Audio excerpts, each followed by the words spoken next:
Hello hi everyone, welcome back to my another blog. আর এতদিন পরে একটা ব্লগ শেয়ার করতেছি তোমরা লগে। আর তো দিনটা ছিল তো আমি কমলপুরের ব্লগ এটা। আর গেছিলাম আমি আমার মামার বাড়ি, তাও আবার এত বছর পর। আমি ছোটো থাকতে গেছিলাম, কোনো বিশেষ কারণে এতদিন যাওয়া হয়েছে না, প্রায় 12-13 বছর হয়ে যাব তখন যখন। তো যাই হোক, কমলপুর গেছিলাম। তো মার পিসির বাড়ি আসিল মনসা পূজা। তো এখান থেকে আমরা পরের দিন বিকালে তো আমার মামার বাড়ি যাইতেছি। আর দেখো, এটা হচ্ছে মা তারার মানে বাবার বাড়ির গ্রামটা। আর ওই যে স্কুলটা দেখতেছো, স্কুলটার মধ্যে তারা পড়াশোনা করছে। আর স্কুলের মাঠে আমরাও খেলছি অনেক ছোটো থাকতে। আর ঝিলটা দেখো এত সুন্দর, আর ঠিক আগের মতোই রয়ে গেছে ঝিলটা, খুবই সুন্দর। আর গ্রামের পরিবেশ একটা আলাদাই শান্তি, তোমরা ফিল করতে পারবা এই ভিডিওটা দেখা।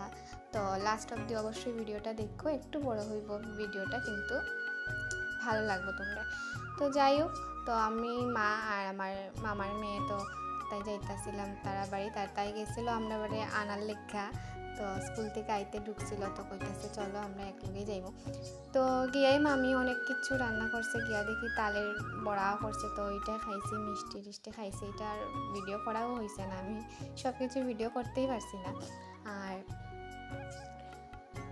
আর মামার বাড়িটা একটু তোমরা ঘুরা দেখাই। তো দেখো, আগে তো এটি মানে ফুল গাছ আর বেশি আসছিল না। তো যাই হোক, আর তো পুরোটা জায়গাটা লইয়াই আমরা মামার বাড়িতে সব কিছু জায়গা তারারই। আর এখানে নতুন ঘর তোলা হয়েছে, যেটা মানে এখনো কমপ্লিট হয়েছে না। তো দাদু থাকতে তো অনেক ধান টান লাগানো হইতো, আর এখন অতটা হয় না, কারণ মামার কাজে ব্যস্ত থাকে। আর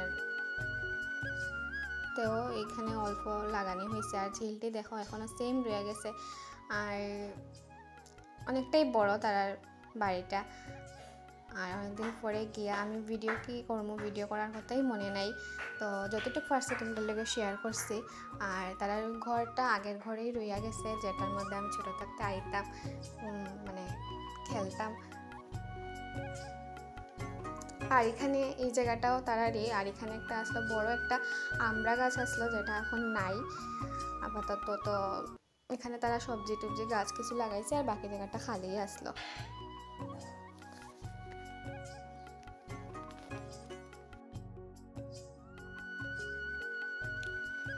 তো এত ভালো করে ভিডিও শ্যুট করতে পারছি না, কারণ এতদিন পরে গেছি আনন্দে, তো সব কিছু আমি ভুলে গেছি ভিডিও ক্লিপ লইতে। আর এখান থেকে আমরা পরের দিন বিকালে এখান থেকে বাইরে হয়ে গেছি, কারণ যাইমো আরেকটা মামার বাড়ি, মার পিসির বাড়ি। তো এটা আসলো বালিগাঁও জায়গার নাম। তো গেছিলাম, আর যাওয়ার আগে আমার মেয়েরে লগে লইয়া লাইছি তাইরে।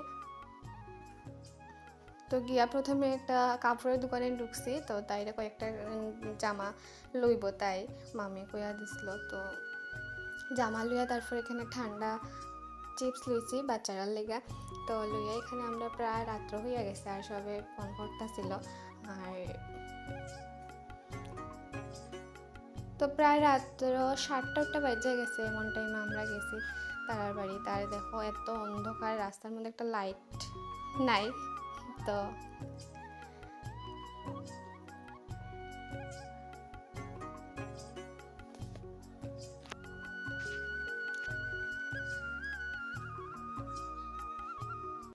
তো গেছি মামার বাড়ি, কারণ পরের দিন আসিল আমার মামাতো ভাইয়ের ছোট্ট ভাইয়ের অন্নপ্রাশন আসলো।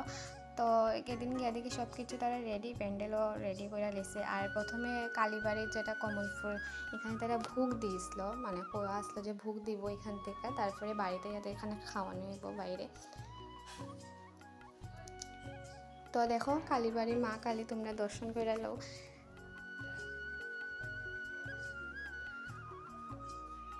তারপরে ঠাকুর পূজা টুজা কমপ্লিট হওয়ার পরে যেটা বেস্ট পার্ট, এটা আসলো প্রসাদ, যেটা খুবই টেস্টি আসলো। তো এটা খাইয়া তারপরে আমরা সবাই মিলে বাড়িতে আইয়া পড়ছি। আইয়া এখানে ভাইয়ের সব কিছু রিচুয়ালস কমপ্লিট হয়েছে। তারপরে বিকাল প্রায় 4:30টার দিকে আমরা খাইতে বসছি।